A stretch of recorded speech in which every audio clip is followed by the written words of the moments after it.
BRICS film ഫെസ്റ്റിവലിന്റെ ഉദ്ഘാടന ചിത്രം മലയാളത്തിൽ നിന്നുള്ള വീരം. ജയരാജ് രാജശേഖരൻ സംവിധാനം ചെയ്ത ചിത്രത്തിൽ കുനൽ കപൂർ ആണ് നായകൻ. മലയാളത്തിലും ഹിന്ദിയിലുമാണ് ചിത്രമൊരുക്കിയത്. ന്യൂഡൽഹിയിലെ സിരി ഫുഡ് ഓഡിറ്റോറിയം കോംപ്ലക്സിൽ സെപ്റ്റംബർ 2 മുതൽ 6 വരെയാണ് ഫെസ്റ്റിവൽ.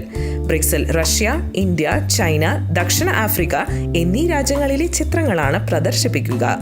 ജാക്കി